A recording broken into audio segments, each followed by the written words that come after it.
All right, y'all. I know you guys are in the chat box giving me HELL. It's on me. HE double hockey stick. What's going on, Lando Show? This is the first time for Lando on the Foots the King deal over here on my channel. But me and Lando have been friends for a long time. We've talked Cowboys, ideas, philosophies, and I see you guys are joining. This is what we're gonna do throughout this whole deal. You guys are gonna go follow Lando. You guys are gonna go subscribe to Lando. He is an extremely thoughtful Cowboys person. He's not just a YouTuber. He also works. And Lando, you still with Texas, right? Yes, covering sir. the Longhorns. So Yes, he's sir. still with Texas. And I watch his work over there. So like he's the man. And so without further ado, Lando Show. How you doing, buddy? Thanks for joining. Hey man, it's been a long time coming. I'll keep it short and sweet because I know your time is precious, just like mine is. I got my 2 daughters up in there getting ready for bed right now. But it's an honor to join you, dude, because I've been watching the work that you do for a long time, and I just wanted to say thank you, first of all, to you for come on, man. Stop it. having me on for one, but 2, just being the trailblazer that you are. You've been doing this YouTube thing. I don't know if you've been doing it longer than me, but I'll just say I've been way less disciplined with it and sort of kind of just not all the way invested, fully diving in head first, committing to the process of it. You have done that, and that's why you are where you are today. That's why I consider you a trailblazer, and that's why I will continue to follow your lead. So you are the draft expert that I like to say, or one of them in this community, and I'll just keep following your lead, man, doing the best that I can to carve my own lane, obviously, but let you guys set the pace. So it's been a lot of fun. Why would he do that to me, y'all? Why would he say that like that, y'all? Why would he show that that's crazy, man? Lando, you are a go to yourself, man. The think pieces that you do, I think it's second to none. Really thoughtful. You hit every detail in that short form content, and you're gonna do the same in that YouTube space. Okay, Lando. Yes, sir. Here we go.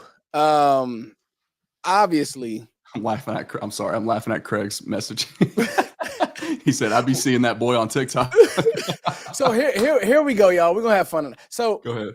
Obviously, the headliner yesterday was Jerry Jones saying that, I wouldn't say I've had built up such a Jerry filter. Foots does not pay much attention to anything Jerry says, honestly. I'm either watching film, like before you jumped on, I was watching film, I'm working on a piece. And before we got together, and it's like, I don't pay attention to that stuff because I'm following what the Cowboys are actually doing, and I'm following the money, and I'm following the moves being made versus what Jerry's talking about. Jerry hasn't talked, and I was on the Cowboys Collective last night, and it's like, I actually do see a lot coming. Before we get to that, Lando, where are you at with how this team has built the team versus how you think they're going to build the team this offseason? And I want you to give me some reasons why. Okay. So that's a great question. And I think just preliminarily speaking, I'm going to go ahead and pull up this. Yeah, I can add it if you want me to. I think I can do it from my end as well. Y'all should be able to see that reflected. Maybe not. There we go. So if we just scroll down a little ways, and maybe that's on me. Is that on my end, scrolling? Yeah, you're going to have to scroll. Yep. Okay.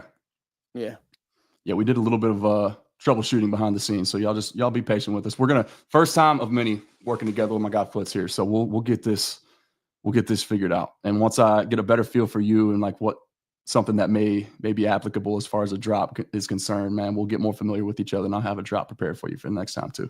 Oh no, for sure, bro, for sure. So we're gonna scroll down a little bit and just kind of use this as a reference point. This is from CowboysCountry.com, a piece that I put out on March 1st.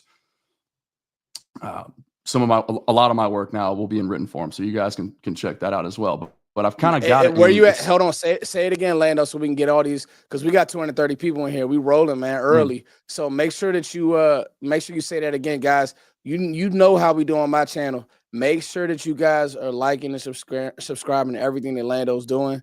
If he's writing content, we want to go read. Like, that's what we want to do over here. We want to show love. So you got So most of my stuff is gonna all kind of work together, right? And I'll use short form I'll pull short form from the long form, and then I'll use the written work to produce the long form as well. It just kind of gives me a good starting point of just helps me stay on track, and organize my thoughts a little bit better. That's what I'm working on is efficiency. But needless to say, so there's 5 real pillars, and there's technically 7 now. Okay, of why. To your question, just what the Cowboys have been doing, what does it signal to us as far as their potential approach in free agency? So number one, the thing that I want to touch on briefly, and we'll go quickly here to speed this discussion up, because I know there's a lot of different points that we want to get to. This is the Cowboys State of the Union. Foots the King and Lando. I'm Lando from the Lando Show, Sports Below the Surface. That's what we do here. So we got hiring from outside their circle, right? The Cowboys are broadening their hiring practices. Okay, so I know you've talked about this before. This is something that we both see eye to eye on, Foots. Mm-hmm. Keep going, Lando. Keep reading. They can only see the screen, but they can hear you. It's fine. Perfect. Shoddy didn't just hire his boys, his homies, his former colleagues, the people that he's comfortable with, right? We've been trying to remove ourselves from the complacency word around here for quite some time now, okay? Comfort and complacency will kill you. I've lived this life. I've lived the professional athlete life, obviously on much lesser scale than that of the Dallas Cowboys, but, I have my cups of coffees at particular places, and I know a little bit about that world, all right? And so firsthand, your comfort zone will kill you, okay? So that's first and foremost, my first pillar, the first signal that things were going to be done a little bit differently around here, okay? And this is all building up towards free agency, all right? So Brian Schottenheimer goes out. He finds the most qualified candidates, not necessarily the people that he's most comfortable with. That's important. Okay. Number 2. Moving the entire operation to Indianapolis. And he touched on this during his combine. That's a great nugget, Lando. Mm-hmm. Yes. Talk about that. So, and we'll just keep it for the sake of simplicity. We will reference the Mike McCarthy regime and how things were done during his tenure here as things were kind of getting kicked off and going. Okay. So Shoddy acknowledged and referred to the way that they did business at the combine when Mike McCarthy was first brought here. Let's just say it wasn't an all-encompassing operation. Okay. So what Shoddy did was he said, I don't want my people, because they're trying to get, it's a whole new staff, bunch of new moving parts, new faces. They got to get on the same page ASAP. Yes. Okay, so there's a little bit of urgency here, and Shoddy understands that. He's been around, he's got coaching blood, right? He's coming from he's a football family, football guy. So he said, okay, in order to optimize this process and get all on the same page as quickly as possible, minimize the learning curve, we are going to not split up this year. In fact, we're going to have the entire operation moved from Frisco. So Cowboys headquarters for a 4-day stretch.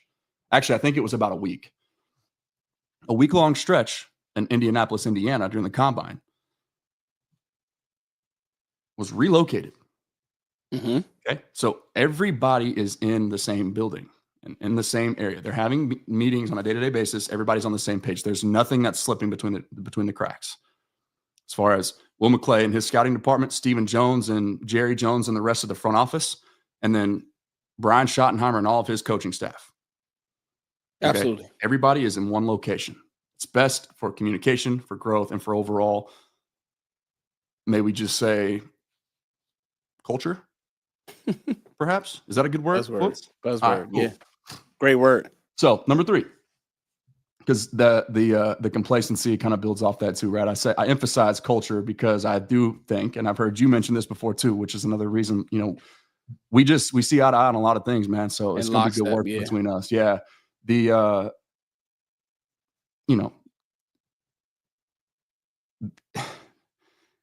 have a country club culture.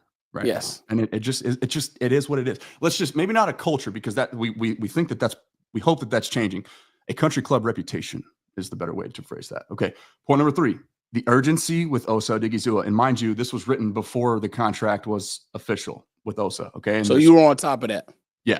So you could sense the urgency. And there was urgency for a few different reasons. Number 1, and I'm going to get your take on this. I'm actually going to go ahead and start this right now because I want to ask you this question. But there's urgency, or necessary urgency, with Oso Digizua, but more specifically the defensive tackle positions, both of them, plural, okay, not just one. And that's what I'm going to star right here to ask you and follow up in just a second. Okay, so number one, because of why that or the difficulty in finding that position. So that's kind of what I want you to elaborate on, Foots, just to see if we're on the same page there, because I haven't heard you mention this specifically, but I have a good feeling about what you might say. Yes. So that's a tough position to translate. Okay, so that's the first reason. Number two, there is actually reason to be urgent with Micah as well, but you handle the guys whose contract is up within your, so it's in-house, and then the guy's on an expiring contract first. Micah's still under contractual control for another year. They don't have to do anything with them right now if they don't want to. Okay, but there's urgency because, and this is the ultimate kicker that we're really going to get to, but the urgency with Osa gives them the ability to be urgent with Micah. And we're going to see why that's important here. That's point number 5, and it's technically number 7 once again because 2 other very significant dealings have happened since the time of writing this article on March 1st. So let's just go ahead and knock those out right now. The other 2, okay, restructure Dak, restructure CD. That's well documented. We know that that's created roughly 50. I guess Dak was about $36 million. Yeah. As a result of the restructure, CD was about 20. Yeah. So $55 million, if you will. All simple flipping of the switches, a flipping of the proverbial switch, right? No negotiation required, no money lost. This is not a player thing. Okay, this is built-in, void years, salary cap gymnastics. It's accounting 101. The salary cap does not exist. Yes, okay? It's real in the future. You can always defer money forward. Ask Howie Roseman. Okay, trust me, you can do that. It's real in the future, the salary cap that is, but it's fake today. Okay, and we're gonna talk about that a little bit more too. We can touch and build off of that if people don't understand. All right, so Osa was 3, Dak was 4, CD was 5. This is technically point number 6 here. It's point number 4 in the article, but that's okay. Jerry Jones cancels his annual on the bus media meeting. So, if you're unfamiliar, every year at the Combine, Jerry Jones has his on the bus media tour where he just, he creates headlines. Okay. He spends time with the media, reporters, whatever, just kind of hooting and hollering, shooting the sheesh, and just the Jonesing around, sipping on some Johnny Walker Blue, ideally for him, most likely. He canceled his annual on the bus media meeting because he was urgently attending to business elsewhere. Okay? Yes. Very important, very significant sign. And I heard you mention too, Foots, a little eerie on behalf of Jerry Jones and his let's just say less than usual outspokenness. Yeah. With the media. Oh yeah. Right. So raise an eyebrow, if you will. Okay. Yeah. And then the last point here, this is what I teased a second ago. Perhaps the most significant is why there was urgency with Osa, because there's urgency with Micah. If you sign Micah Parsons extend, because he's still currently under contract. If you extend Micah Parsons prior to the March 12th deadline at approximately 4 p.m. Central Standard Time, 5 o'clock p.m. for Foots, who's on the East Coast. Yes. Yes, sir. Then you free up as much as $18 million. So, mic drop. They've in closing. That's a good one right there. You heard that, Mike? I heard that one. You heard that one for you too. Oh, we lost Landon. I think you're. There you go, Landon. I'm back. You're. You're camera went out. Camera refresh. Yeah. Hey, this is a banger. I'm telling you, man, Lando's bringing the heat, y'all. Sometimes you got to sit back and learn, man. My man Landon, he's doing it, man. There you go, Landon. We were having too much fun with the drops. I'm telling you, we try to have a little bit of fun, and technology just stops technology. And honest, that's all good though. So that's I don't know if the punchline was closed correctly, but The technical difficulties got me. The Osmo, if anybody in the chat knows and wants to help me troubleshoot it, I'm streaming this through the Osmo Pocket 3's webcam. It's connected to my Mac from a USB-C. And every now and then, like we just watched, the camera or the computer quits detecting the camera. So it's still black on my end. Now I'm just going to switch to the FaceTime, like the internal camera on the computer. I don't know why that happens. If somebody out there has an answer for me, I'd love to take notes on how to solve that. But I think a few things, Lando. Yep. I think you did a great job of, first of all, just outlining this. We thankful, man. I'm gonna do it one more time, man.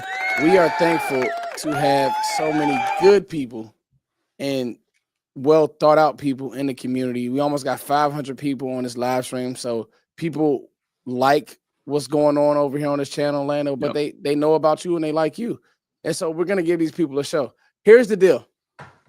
I want my people, which is, my camp. I don't call you guys fans. We're family, literally. Yep. We're all trying. We all want the same thing. So whether it's I'm mad at the player or, there's been times I've been hard on Dak. I've been hard on the front office, the whole nine. At the end of the day, some of the things that Lando kind of laid out they're facts. And this is real. And this is not the same. This is not the same Cowboys, guys. I'm just here to tell you, here's the deal. If this was the same team, like, Steven wouldn't be this jubilant. Every interview that he's talked about Brian Schottenheimer. Now, like I said yesterday, Brian Schottenheimer has to go coach. Yes. He has to go coach. That's a fact. Yep. You know what I mean? He has to go coach. But at the end of the day, he has A+ staff, A+ speech, A+ communicator. Yep. The players love him. Man, I have tweets that I pulled up from years ago. Like I'm talking 2023, where I was just raving over the energy, the good communicator version of Brian Schottenheimer. It's impressive the way that he's such an articulate, well-spoken dude, man. And clearly, like the feedback, you can tell, like you're talking about, for Stephen Jones, his energy has been a little bit different, right? And you had a point that I would like, I mean, if you want to, please be my guest, like you point guarding here, but elaborate on what you mean by, like, Stephen was ready to pull the plug. Oh, so yeah, let's talk about that for a second. So, and we got 500 people in here, guys. Smash the like button. Make sure you're following Lando on Twitter. I saw that you went live on Twitter. If you're new to me, make sure you guys are following me on Twitter. Let's build this thing and let's get the right conversations rolling. This is the right conversation. Okay, Stephen Jones and Mike McCarthy. You got to listen, people. You really have to. Sometimes I listen to these press conferences 3-4 times just to, what did he mean by that? Mm-hmm. Will McClay, what did he mean by some coaches only hire their friends? Well, who will? You've only been in one organization. What coaches are hiring their friends? I had never heard of Mike Solari since he was the offensive line coach, before he was the offensive line coach with the Cowboys. This is one of Mike McCarthy's friends. Yep. Shotty has a plan. Steven, every interview, Shotty has a plan. Shotty has a plan. And then you hear Shotty's staff literally saying verbatim what he said. Then you hear Shotty's staff literally saying, I want to coach with this man because he has a very concise plan. His plan wants to be physical, wants us all on the same page, want to be great communicators. You cover Texas football. You know Tashard Choice better than anybody. Mm-hmm. Maybe that wasn't the fit. It's not just the name. Hey, everybody in this chat box and everybody watching this say, you know what? Guess what? Jason Witten will be on this staff and he'll be the coach in a few years. Jason Witten is nowhere near this staff. Yeah. Jason Witten is nowhere near this building. Jason Witten will not be the coach in a couple years. Yep. You know why? Because I believe that Shotty is ready. He sat in the wings, right? He learned. And it's clear by the way he put a staff together, he's putting a staff of people that are smarter than him.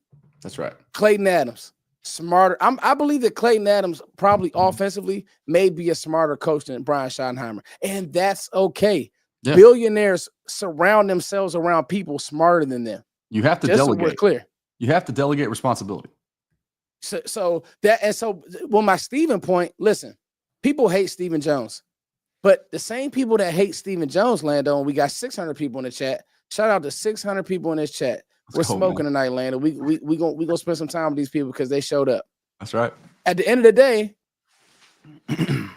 when Stephen, say what you want about Stephen, there are people who do not like Stephen Jones, cat boy. I get it, the whole nine, and maybe he is right, and maybe this is a failure. But I'm telling you now, on Monday is legal tampering. You are going to hear about the Dallas Cowboys making moves. You're going because they have to, and we'll talk about the positions they have to. But let's talk about Stephen and Mike McCarthy for a second. Mm-hmm. After the playoff game, it's my belief that Stephen wanted Mike McCarthy fired. After the playoff game, it's my belief that if Stephen Jones had his way, Mike McCarthy would have been fired. So everybody who hates Stephen Jones, he had to sit there, listen to his dad because Jerry is loyal to a fault. He's loyal to coaches to a fault. He's loyal to players to a fault. Anybody who's followed the Cowboys, Lando, you have covered this team. Jerry Jones is stupidly loyal. Look no further than the coaching conversation we just had. He hand-selected Mike McCarthy's own offensive coordinator for him. He hand-selected Kellen Moore. That's a problem. a big one. Yes. So let's follow a major one. So let's follow the clues, guys. So it's stuff like that where Jerry said, hold on, we're going to let Mike see this through. And you know what Steven said? And it sucks that as fans, like everybody in here is you guys want the team to be great. But at the end of the day, these two parent, son, they were I'm guaranteeing you they were like this when it came to team building. And it's clear with the extension that Will got the minute the season was over, whose side was Will on? It was on Stevens. Yep. You guys got to follow. Let's talk about this. If we're going to talk about it, let's talk about it. Will McClay was on Stevens' side here. You know why? Because again, they gave Mike nothing. This was your plan. You're going to see this through. You're not getting, why would I invest any free agents in a Mike McCarthy, Lando? Well, we don't know if Mike McCarthy's going to be here. Yeah. I mean, looking back, it makes so much sense now. So much sense. At the time, it was very frustrating for a lot of obvious reasons. It's tough. It's tough to sit through a year in an off season, right, Lando? Where it's not to cut you off, but I get passionate about it because it's, this is, man, hey, Lando, we're going to have a lot of fun because at the end of the day, let's make these things make sense. So when Jerry comes out and says he's not filling voids, Steven's in the background like, I don't care what Jerry says. We know we need help at linebacker. We know we need help at corner. You could use for some O-line depth, D-tackle depth. It may not be filling the void because I don't think this team is far away. But what it is you're getting depth and you're getting pieces and you have to sign your own. So those are my thoughts. You said, you know what, Lando? I've been waiting to get it on my chest a long time. I'm telling you now, bro. Steven was out on Mike. Mm-hmm. He was out on Mike. Jerry, that was a Jerry thing. And at the end of the day, Steven said, we went 6-10, Jerry. This was Mike's team. Now I want my guy.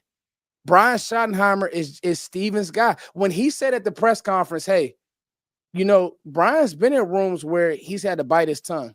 Yeah. Why would Steven say that? Steven that has no reason to lie. Why would he say that? Well, that's, so to me, I do think it speaks to, once again, there's a level of humility required to do any job well, especially in a leadership role. Yes. Right. But you have to learn when to ask questions and you have to learn when you need to be quiet. Okay. So it's about reading the room. It's about having feel. It's about learning your place. But Brian Schottenheimer is clearly no stranger to, nor is he afraid of delegation, delegating responsibility elsewhere. Okay. And I think that's sort of where my head goes. If you have a different opinion on that front or a sidebar, a pivot point, or just any other context that you would otherwise like to add to that, please do. But Okay, so just peeping over here at the comment section, talking foolishness. If y'all don't mind, just specifying as to what you mean exactly, because I don't think there's been any sort of anything. There hasn't been any discussion that we've had yet where it wasn't either facts or a fact-based opinion. So I think what people will say is, and I did see that comment, but at the end And of the day, I'm not letting it. I just would no, like no, to. no, I no, would no, like no. for everybody to be on the same page here. Yeah, and we can have this open discussion with the Mhm. chat box because it's a Thursday. You guys are here. So Brian, let's give Brian his shine, his 2 minutes. Let's do it. What foolishness? Ask us any questions because this is about free agency, and I think it's what's happened is we've become so we're not thinking. We're not. Yeah. I don't think anybody is. Oh, he said not talking about us. Okay, Brian. Well, Okay. thank you for watching, sir. But even no if you worries. are, if you think that something that we're saying is wrong, let's talk about it. I think Mhm. the problem is that I would say is that we've become so conditioned that when Jerry talks, we hang on to it all in. We hung on to all in, and ESPN ran with it. NFL Network ran with it. Yep. I mean, because people live off the Cowboys. So instead of listening to people like us who actually cover this team and cover every move and cover the players and the whole nine, they run with those narratives, and that's all in. And you know what? You said something later on. It's true. When you're talking about these things real time, it sucks. Mhm. Yeah. Right? Last year, watching Washington build their team virtually through free agency, which I still, in the long run, they're going to have to draft and build that team. Me being in DC, like their warts came to fruition. Should have lost. So Washington is a very interesting study. We got time, and they're in the NFC. So let's talk about Washington because everybody is championing. How do I say that, chat box? Anyway, that's a tough word. That's they're hard to stay smooth. I got a Lando. Yeah. But I tell you this, right? Everybody is all over the Debo. Cool. Yeah. Debo Samuel. Well, his production's down. I won't even talk about the weight versus like you have to take on that contract, and like those aren't like that's you basically just got to upgrade his Zacchaeus, which they already have in their roster.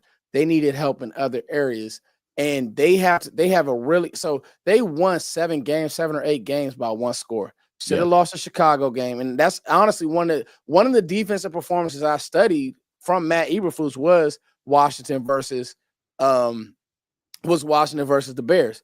They held them to 12 points outside of Hail Mary. Then you look at the Bucs game. If Baker doesn't fumble that game, they're out the playoffs, and then they get blown out by Philly, and then they caught a hurt Lions team that with Ben Johnson on their way out. I think that Washington is good, but building your team around guys like Bobby Wagner, who they just re-signed, and like stuff like that. Oh, they did. I didn't even see that. That's interesting. Yeah, they re-signed him to a 1-year deal, but good deal. Eventually they are going to have to draft. I just think that. Go ahead. You got something, Landon? I was going to just build off of your Debo discussion, but if you got something, let's stay on Debo. Let's stay on Debo because I think people saw that. So first of all, before we even talk about Debo, this free agency class, guys, I just hate to tell y'all, it ain't it. Nah, like as far as receivers go, nah. Chris Godwin and who else? Free agents, like true free agents. I like Marquise Brown a little bit. I like obviously Devontae Adams, but that's a dude that's he wants to. I'd probably go back to the West Coast where he's from, and he probably wants to try to go play with Aaron Rodgers. So I'm already just kind of written him off. Like he's not even on my radar just because I don't think that that's a dude that you can bring in. But yeah, as far as receiver is concerned, man, it's DK Metcalf if you want to trade for him. It's Cooper Kupp if you want to trade for him. But outside of that, it's a whole lot of nothing sexy. But so the point that I wanted to really make on Debo is almost 800 people in the chat, by the way. Let's go, man. Yeah, we're having a blast. Okay, first and foremost, Debo is a guy, and y'all are going to say that this is a hot take. It's not. It's not meant to be that at all. Debo became a household name. He was a playmaker in this league, but he became a household name. A face of a franchise caliber player when he was playing mostly running back. When they had running back issues all over the place. Okay. So Debo not only is he a dude, he's more of a gadget player. Okay. So you have to have a very specific plan for how to utilize a weapon like that. He is a weapon, and I do think that Washington will. But the point that I'm making here is if you're talking about the Dallas Cowboys as Debo relates to the Dallas Cowboys lack a difference-making X receiver. We don't like. We've had guys that we've loved the idea of as far as complementary roles, dudes that you have to have a specific plan for. Hunter Lipke, Deuce Vaughn, Kevontae Turpin. We got those dudes already. Okay. Debo Samuel is not that line him up, split him out wide, X receiver dude that's going to win off a press and go win a one-on-one matchup. Yes. Most of the time. He can. Yes. He's capable. But Debo is more of a ball in hand possession receiver. He's a get it in his hands. Open. You gotta have a specific plan. Scheme, exactly. And another thing too, this isn't the first year that Kyle Shanahan tried to move Debo. I've been trying to move off of him for 2 years now, guys. People, if you follow me on Twitter, make sure you follow me on Twitter. Mm-hmm. People thought I was crazy when Hey Angie, make sure that you guys go over to. Let me stop and do this real quick. Let's take a time out. I want to make sure that you have 800 people. We have 800 people in here. Let's all hate 100. Let's smash the like. Okay, yeah. JC, what's going on? All my regulars. Let's smash the like button. We're gonna talk. We just talking a little free agency and playing right now. Mm-hmm. If you guys are just now catching this, make sure you go catch this on the rerun, and then make sure that you guys are subscribed to Lando. Because this is a banger. It's going to get a lot of plays. It's going to be in the algorithm. So, and this is a good one for fans because I think it's very important. All right, thank you. Like, smash, great. So here's the deal, guys. Kyle has been trying to move Debo. Like, people got to follow who Kyle is. Kyle is that coach, and you're seeing it a lot with McVay. Mm-hmm. Anybody who came from that Shanahan scheme. That's why I really do encourage family of this Cowboys world to really follow the trends in the NFL first. Mm-hmm. If you're in that Shanahan scheme, LaFleur, Kyle, Sean, hey, guess what? We love you, but we also believe that our scheme is what makes players great.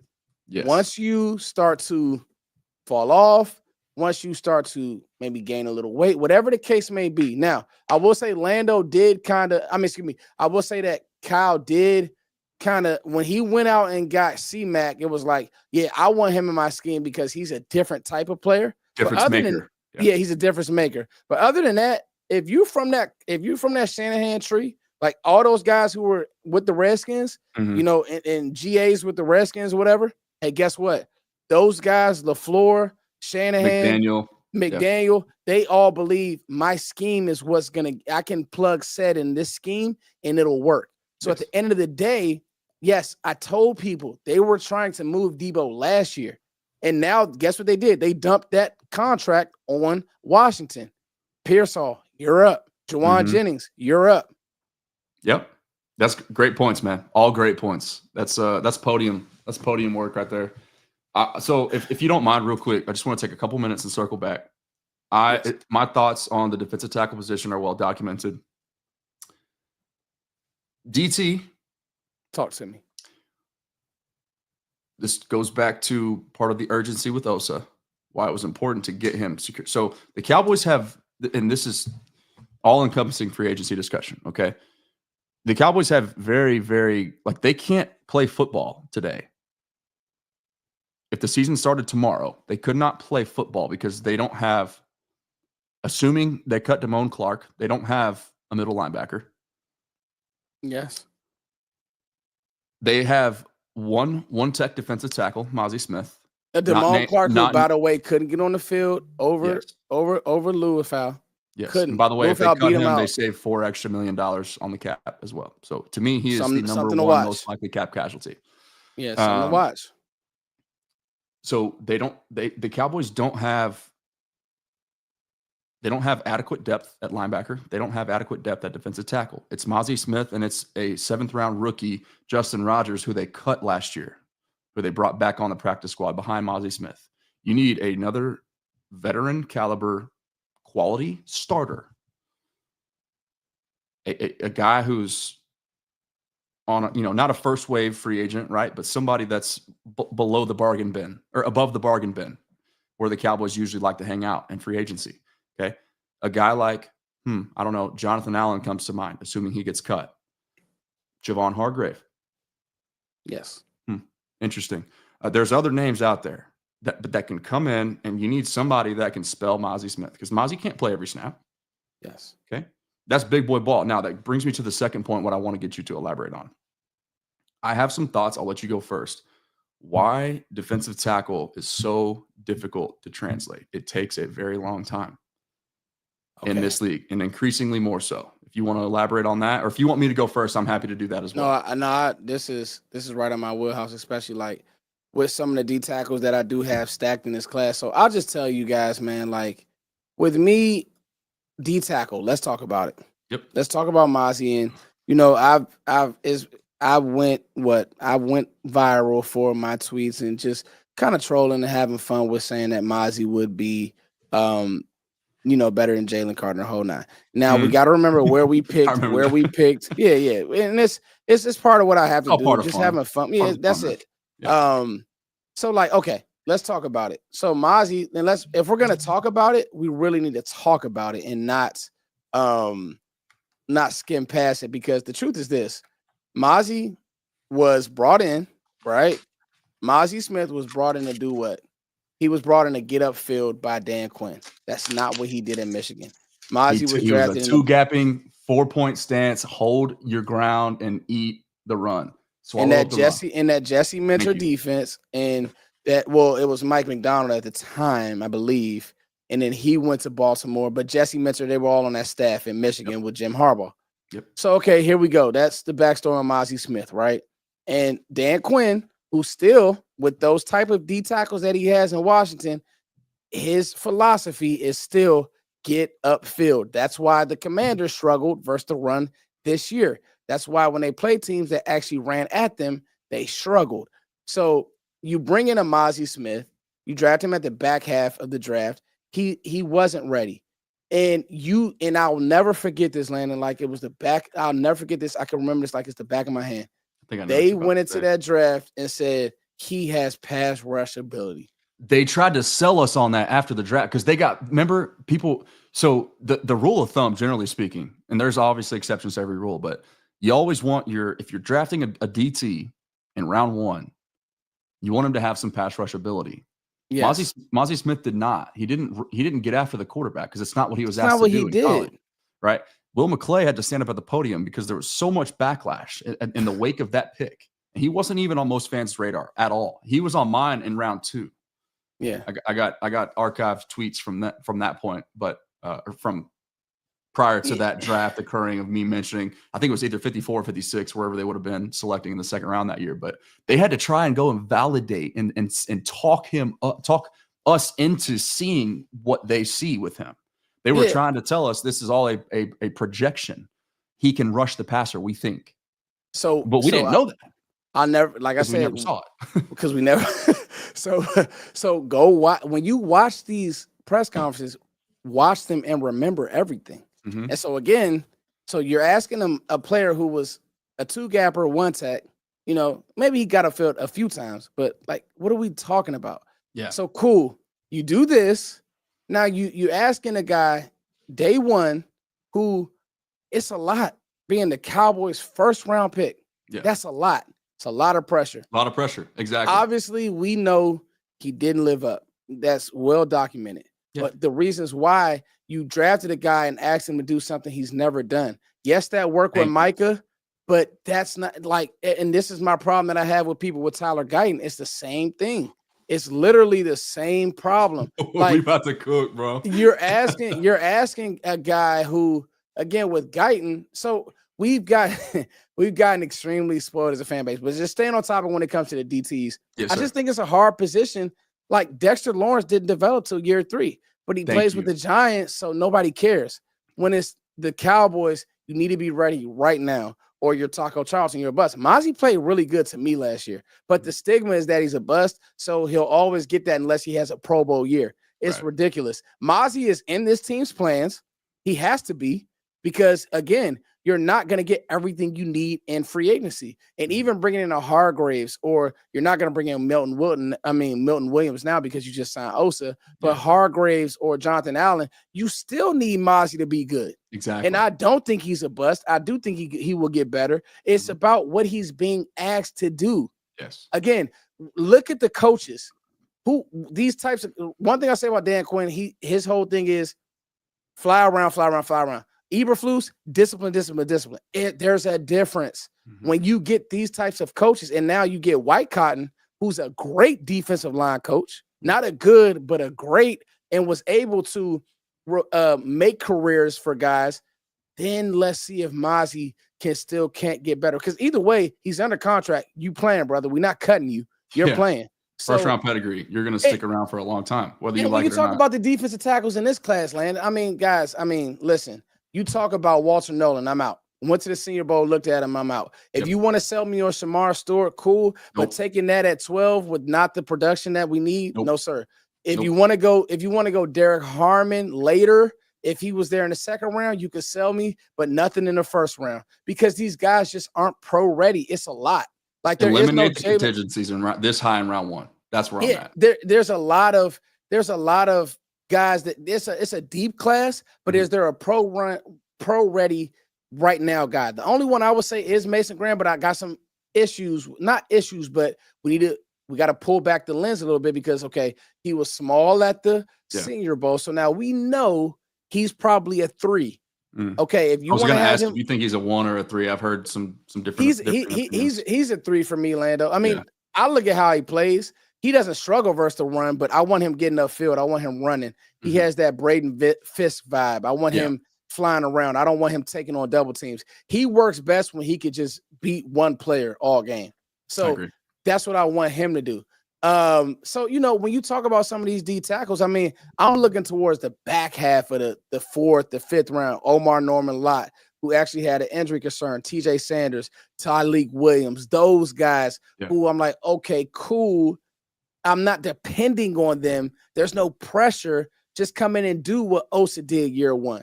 So that's kind of like my vibe on D tackle. I know that's kind of a long-winded answer, but I don't think he's a bust. I'm not giving up hope in him. No, I still think that Mozzie Smith will be able to play. He's not a bust, and I want to. Those are all perfect points, and I'm with you. I'm eye to eye with you. I do want to take it even a step further, real fast, if I may. This is just a topic that I'm passionate about, and I think it needs to be heard. All right, as an athlete, once again, not nearly on the same scale, but I've been around lots of them, and I've played a lot of highly competitive baseball in my days. Yes. When you are making the transition, okay, and I'm going to touch on why DT is so difficult to translate after this, okay, but when you're making the transition, trying to familiarize yourself with new people, new environments, new coaches, new living situations, first time away from your family in all likelihood, or being far away, because a lot of college kids, they stay home, local for the most part. Most of them stay home. There's a lot going on. And then that doesn't even include everything that you're being tasked with learning. Brand new playbook, how to take care of your body, how to prioritize sleep, nutrition, the weight room, recovery. These are all foreign languages to kids who have had the world at their fingertips from the time that they were, call it 15 years old, when all these Division I offers start pouring in. All right. Reality check sets in. So Foots made a point a second ago. It seems like the patience is less so with, let's just say, defensive tackles for the Cowboys, right? When Dexter Lawrence's case and with the New York Giants, nobody cared. It took him 3 years. Well, I'm going to tell you why. The microscope, not only is it larger in Dallas than anywhere else, and yes, that includes the market of New York, the markets, plural, of New York and Los Angeles. Foots already mentioned earlier, these major networks, they go out of business if they don't talk about the Cowboys. Okay. The microscope is larger, right? So when you're being tasked with doing all the other things that I mentioned, when it comes to taking care of your body and being a pro, okay, learning a new playbook, not only were the Cowboys foolishly asking him to be somebody that he wasn't, they also asked him to lose 30 pounds in the process.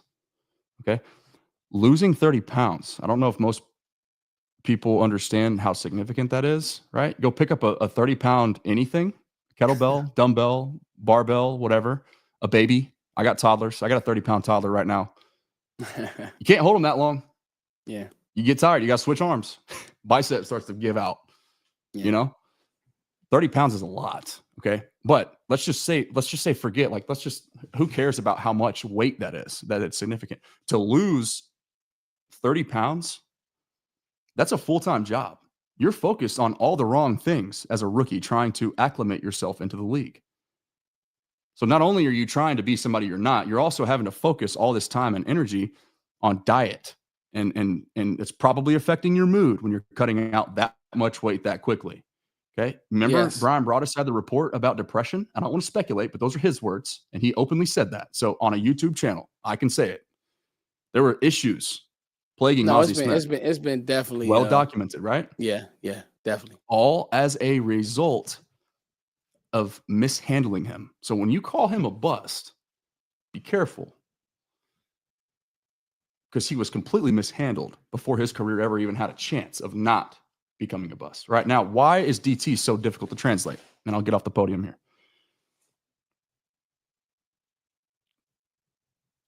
So 300 plus pound men, right? It's already rare. Okay. 300-pound athletes. Okay. Foots. There's any given college or university, you're lucky if you got one guy on any side of the line of scrimmage that can play in the NFL. Any college, university, don't matter. JUCO, D2, D1, Power 4, FBS, FCS, whatever. There's multiple athletic enough skill guys that are going to wow you at the Underwear Olympics and the Combine, and that possess the ability, the athleticism, the IQ, the instincts, the overall football prowess to perform at a high level in the National Football League. Every single team in the country has a guy that can run fast. Yeah. And wow you with their speed and their athleticism. Yes. Very, very, very few teams. This is why you see the teams that dominate over a long period of time in college football, they dominate the recruiting trail in the trenches. Yes. That's why Texas's turnaround happened. And that's a completely sidebar, but I called it the Texas trench tragedy, because for years they were getting out recruited by Kansas, just in terms of sheer number of offensive linemen they were bringing into their program. For a 5-year span, they averaged 2.5 offensive linemen signed per cycle. They were tied for last in the Big 12 prior to Tom Herman's firing. Steve Sarkisian inherited the Texas Longhorns football program. Texas was in the midst of a 5-year stretch of being tied for last in the Big 12 for the amount of bodies at the offensive line position that they were bringing in. Kyle Flood comes in from Alabama, his first full recruiting cycle in the 2022 class. That's the one that Kelvin Banks is from now. Yeah. The best offensive line class in Texas history from all the offensive rankings. And then what's happened as a result of that? Texas is perennially in the college football playoff ever since then. And you get some stability really at quarterback. You run the football well. You can pass pro it up. All right. So point being, okay, the defensive tackle position, there's so few of them. Okay. So you got to have all the right traits in between the ears first to even be able to think about being technical enough to hold your own. But the reason why it's different, offensive line, defensive line, the bust rate in the first round, the top 3 positions, Foots, in terms of guys that signed their second contract with the team that drafted them in round 1, dating back to the year 2000. The top 3 positions in terms of hit rate in round 1, you sign your second contract with the team that drafted you. Offensive tackle, offensive guard, center. Yeah, bro. So the hit rate on the offensive trenches is significantly better. It's actually the top 3 in the league right now from 2000 to 2020. Okay. Defensive tackle is down there 9th on the list. And the reasons why is because most often defensive tackles are outnumbered. It's a numbers game, guys. That's really what this can be simplified down to. Okay. Most defensive tackles, most of the time, are wrestling 2 of those highly technical, highly athletic, strong 300+ pound men that have black belts in wrestling, in hand position, hand fighting. They're black belts in grown man. Okay. Defensive tackles have to wrestle with 2 of those guys. So you're almost always outnumbered. That's why OSA is so important. That's why finding another 1 tech to spell Mozzie or vice versa is so important. That's why so for me, man, I'm like, look, free agency, and we'll kind of get back on track here. That was a little sidebar. I want to spend big at linebacker, at defensive tackle, and at corner. We're on the same page, bro. You need it. Right now, you don't have a starting outside corner opposite Deron Bland. Gotta have it. Right now, you don't have another 1 tech behind Mozzie Smith. You can technically you have your 2 starting defensive tackles right now. But that ain't enough. Philly addressed that the interior defensive tackle or D-line position consecutive years in round 1. Right? They're going out and getting guys like Javon Hargrave in free agency. Right? They're keeping Fletcher Cox around for to help kind of ease those guys along. Right? It's just there is a bit of a blueprint, but the point being is that DT is already difficult enough to translate as it is.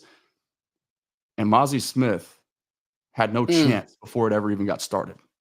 Okay. So let's be patient. Let's be respectful of the player, or I'm sorry, of the person first. Then we can talk about the player, but just remember becoming somebody that you never were, all while trying to lose 30 pounds and learn how to be a pro in the process. That's a triple-edged sword, my friends. And it's a tough one. And, I tweeted this out. I don't know if you can see it on my screen, Lando, but I tweeted this earlier. Can everybody see my screen? And it's linebacker, quarterback. Now, mind you, me and Lando didn't talk about this pre-show. Man, we were troubleshooting technology. We didn't have time to talk about anything, really. Yeah, we just talking shop, guys. And to be honest with you, this is where cool. Thumbs up for the screen. Almost 900 between each platform. We go horns up around here, but thumbs are cool too, I guess. I'm not going to discriminate. Hey, man, we go horns. We can do it all because I don't have a college team. I just watch prospects till my eyes get red and I fall asleep. I've literally fallen asleep on my desk multiple times. I feel you, man. Because I love film. My daughter, I need to get on your level, man. I haven't really gotten even deep into my draft study yet. Yeah, so hey, you got time. I'm getting there. But you know what's crazy, Lando? Raising 2 kids is tough. you can start here because it's still just minutia and everybody's thoughts, so it's not. So anyway, if you guys can see the screen, these are my overarching thoughts, and we'll kind of cap here. There you go. Right at an hour, guys. Linebacker, cornerback. This is where I told you guys, stop, relax. Just stop, guys. Please stop. Let me get something on the screen real quick. This is me and Lando texting earlier. All right, here we go. Stop. You please, guys. I love you out, but stop. We have to stop. Don't listen to Jerry. If you think for 1 second that Jerry Jones is going to start a game, not even Jerry, Steven's uncle, anybody in that Jones family, I don't care, name them. They got a last name Jones. If your last name is Jones, if you think that they're going to start a football game, right, with Deron Bland and Kalen Carson, you are out of your mind. They are not going. I love Kalen Carson, and again, we're going to give Kalen Carson grace for last year, but that's not going to happen. Pick a free agent corner, and that's who it'll be. Pick one, and that's like I'll give you a name. And give me a name, Lando. Travarius Ward. That's a guy that's going to be about $6 million, his market value, and he has connections with the Cowboys' current special teams coordinator, who was his defensive coordinator last year. You could say the same thing about Dre Greenlaw at the linebacker position. You could say the same thing about Greenlaw. Like at the end of the day, y'all. And Travarius Ward, too. Sorry, Foots. He started his career in Dallas. This is where it started. He's a And he was UDFA he was a UDFA, and he's been a hell of a corner. I'll Yeah. take Ward in a heartbeat. Oh, yeah. Tackler and everything what happened with his daughter, rest in peace. That was awful. I forgot about that. Yeah, and that was one of the main reasons why he said he just can't play in San Fran anymore. But the point is this, guys, they're not like it. We love Kalen Carson. The training camp videos were awesome. You know, I talk to John Machota all the time. He's gonna tweet more training camp videos out. But it would be laughable to think that the Cowboys will say, you know what, Kalen, week 1, go guard AJ Brown. Just because he kind of showed that he needs to develop. He needs to, you know, when one of these guys get hurt, then Kalen, ease your way into the season and get your confidence.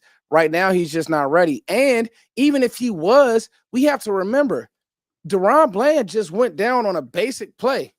Everybody's like, what happened? What? You step wrong. Who knows? Who knows what can happen?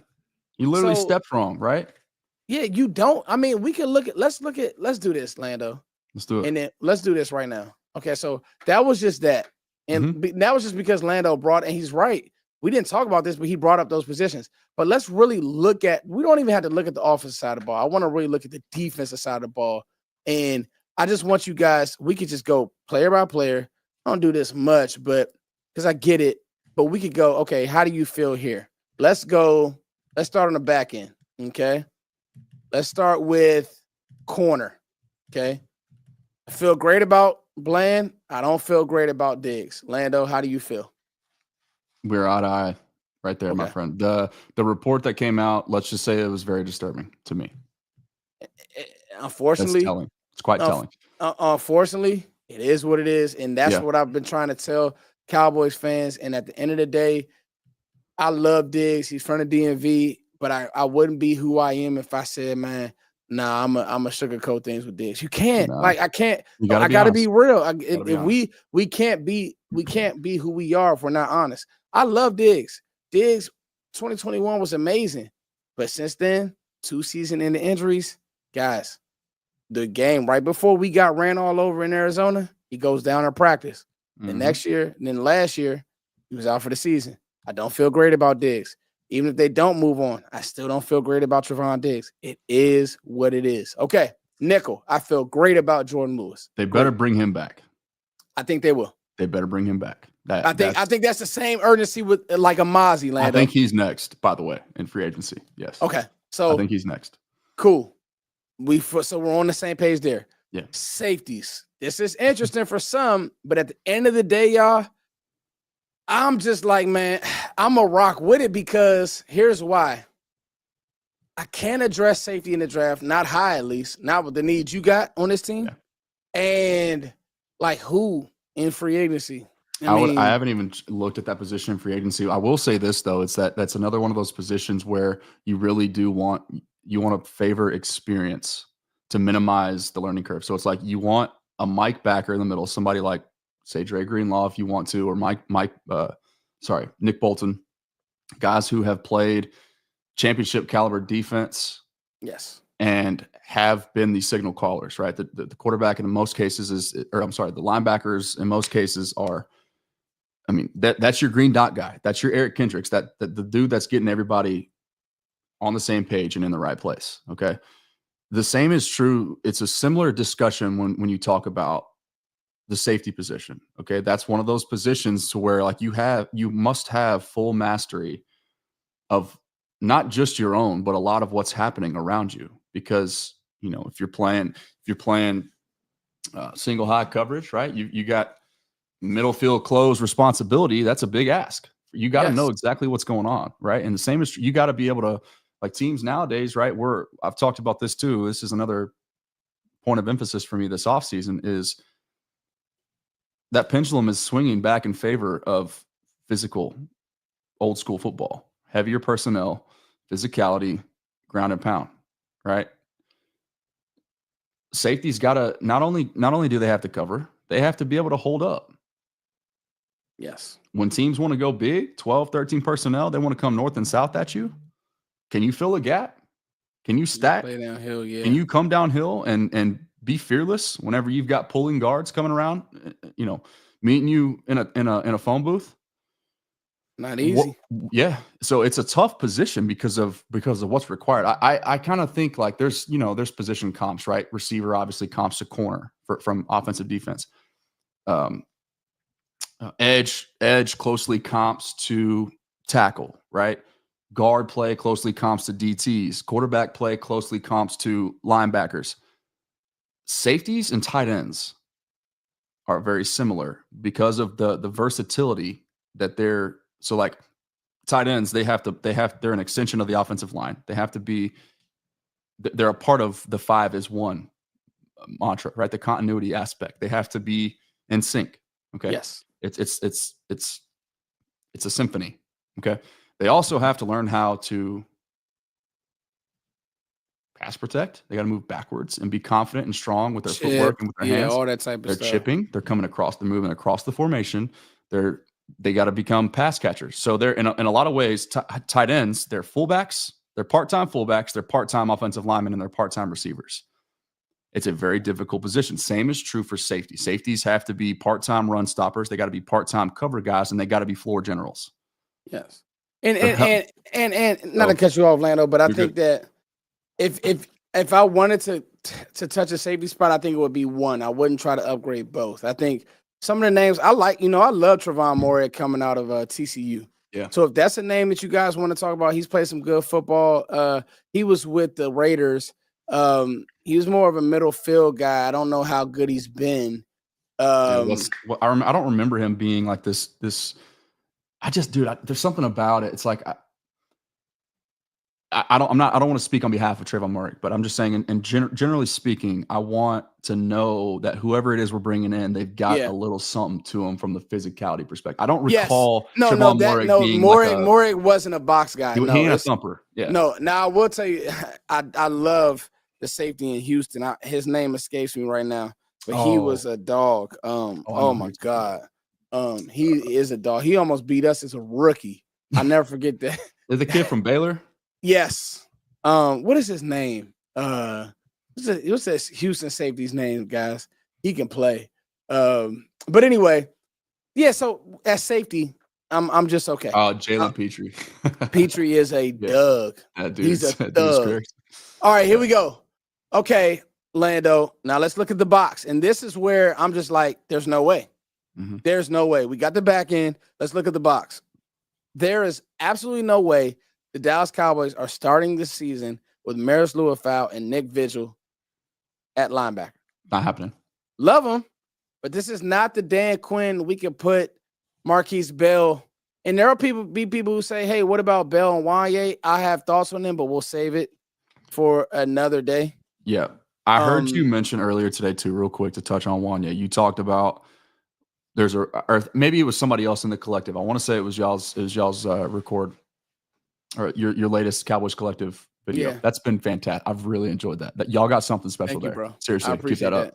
It's a good, healthy mix, and you run the show. You kind of keep things on track, and you do a really good job doing that. So keep that up. Don't let that slip, because I know there's a lot of moving parts. Trying to get 4 people organized and consistent, it's tough.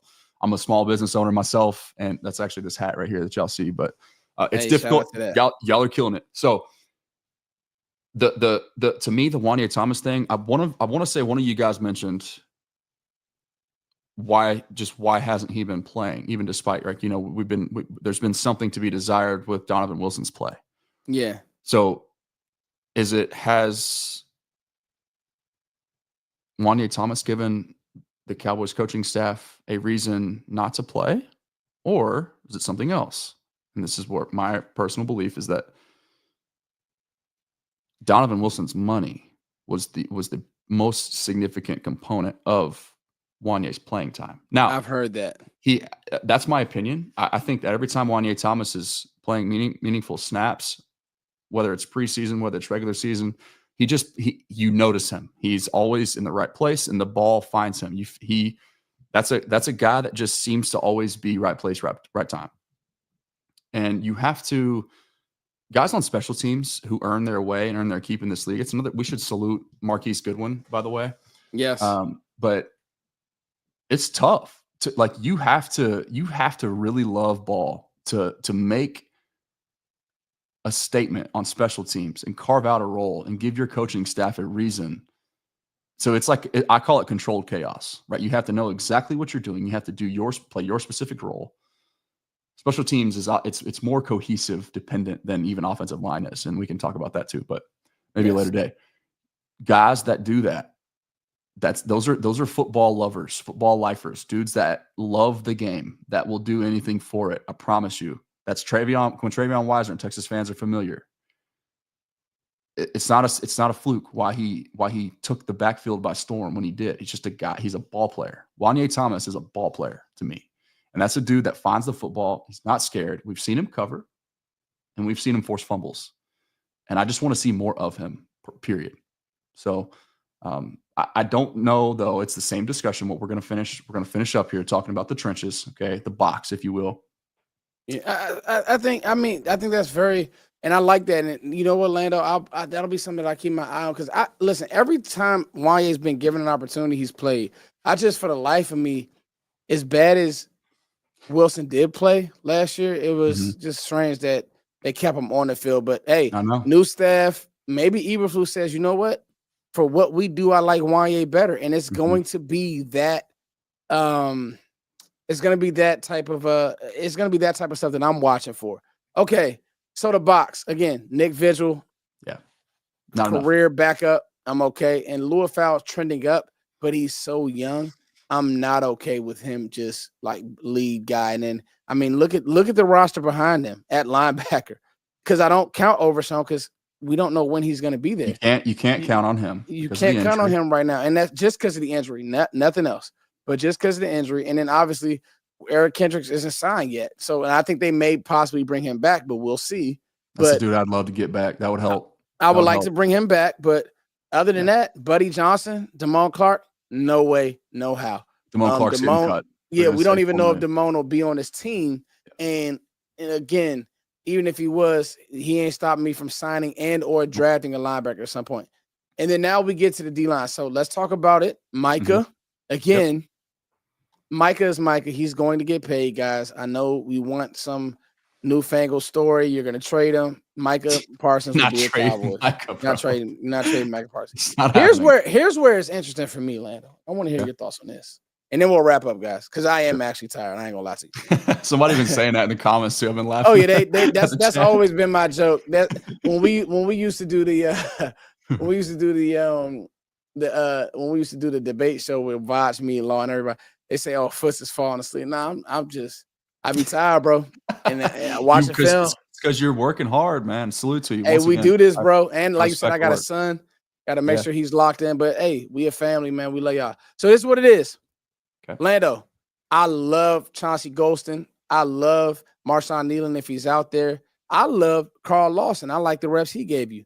Sure. I'm going to tell you right now, I would attack D tackle. I'm actually okay at end. If the big if is if Sam Williams could come back and give you something.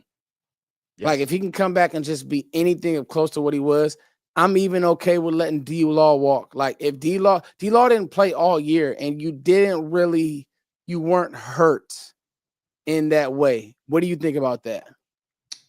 Just as far as am I okay with the edge room? Yes. Especially relative to the other positions that we've touched on. Yeah.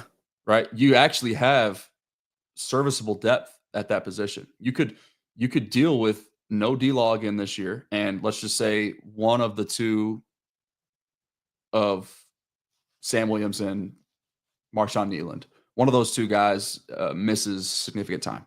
You're still okay because you still have, in theory, Carl Lawson. You still have one of the other two, right? Whoever's the healthy of the two that I just mentioned between Nealon and Williams. And then you still have Micah Parsons. And then you're also going to have,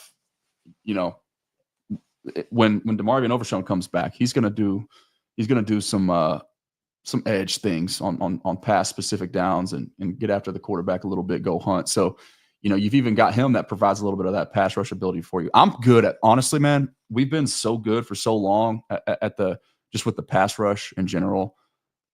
I'm ready for a deviation from the norm. I'm ready to be, if at the very worst, like let's just say I'm wrong. We're wrong about the edge room. It's not good enough. And we should be going out and attacking the Trey Hendricksons of the world right now, or you name it. Okay.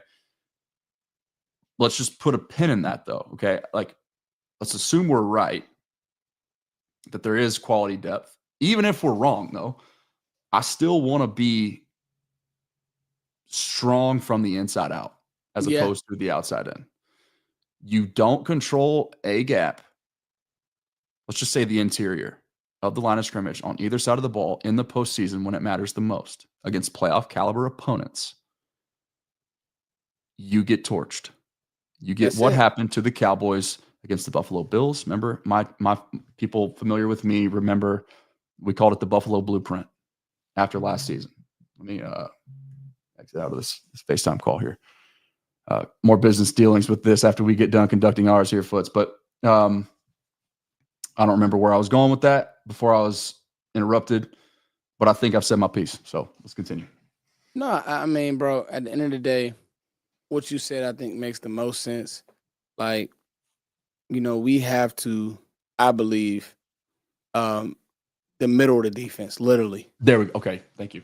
The middle of the defense, D tackle, linebacker, those positions will be addressed in free agency, y'all. I'm betting it.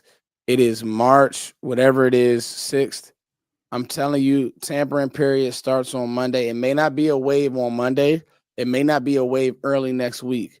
But I'm just telling you guys, the Joneses are not going to let Nick Vigil and Maris Lewis-Fowl go out there and play linebacker. Matt Eberflus is not going to. Look for a Nick Bolton, who I would be ecstatic. Look for a Dre Greenlaw, even though I know Dre Greenlaw wants a longer contract.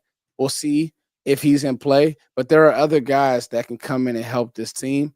And then again, D tackle. You look at Hargrave. You look at Jonathan Allen. You look at some of those names, especially with the type of defense that that Eberflus wants to play. I think those names can make some sense. So I think go ahead, Orlando. I was just going to say, to build off that point, further context, okay, for what we're talking about with how long this team has been desperate for depth and difference makers at the defensive tackle position. This team has been so desperate for so long. Yes. That we are now 6 years removed from the reach of the decade league-wide. I don't know. I don't want to be disrespectful. Okay. Tristan Hill was a second-round draft pick. 6 years ago, we were trying to desperately fill that 3 technique, right? They thought that he was a penetrating pass rusher at the 3 technique position. And I mean, so we've already touched on why it's so hard to find those guys. That's a great point. People forgot about Tristan Hill. Dude, I'm telling you. So complete waffle. My entire MO, right? And we'll close with this. You address depth in free agency. Okay. You provide yourself a safety blanket. Yes. So that you can prevent draft day desperation. So add depth to prevent draft day desperation at any particular position, so that you don't walk in on draft day and overvalue your overall grades on guys like Tristan Hill, or so that you don't walk in and feel like you have to turn Mozzie Smith into somebody that he's not, or so that you don't walk in there and say that you have to take Tyler Guyton, even though everybody knew at the time that he was selected that he was going to be a developmental project. Add depth in free agency. Completely contradictory to what Jerry Jones said yesterday. He knows he's lying. Okay. He's headline making. You fill your voids via free agency. That's what every team does. The Cowboys for too long have tried to build their team with only one of the 3 main pillars of team building. That's draft and develop. Yep. Yeah. You can't do that.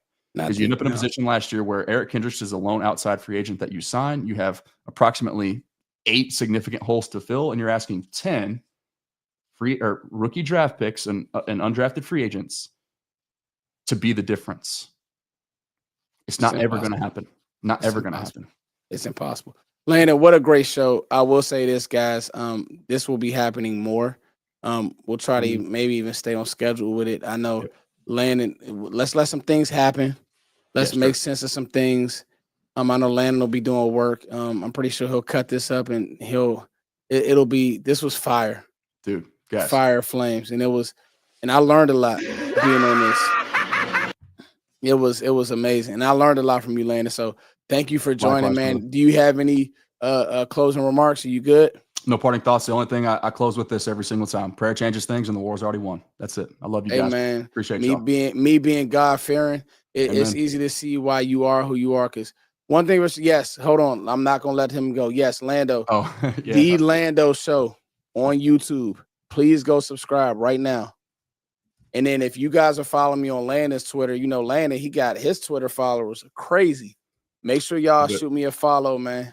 Yeah, I kind of built my whole platform a little bit back the opposite of what you did. Like I said, YouTube was the first thing that I really tried to take seriously, but I don't know. There's just a lot of different things that you got to learn, man. So anybody that's built it from the ground up, got it out the mud, quite literally, like I know that you have. It's just I respect it so much. It feels like there's always something that could go wrong, but you have to remain disciplined in any walk of life, dude. And it's literally it's bend your knees, take a deep breath, and jump, and then fail your way forward through life. That's the key. The key to life is one word. It's discipline. That's it.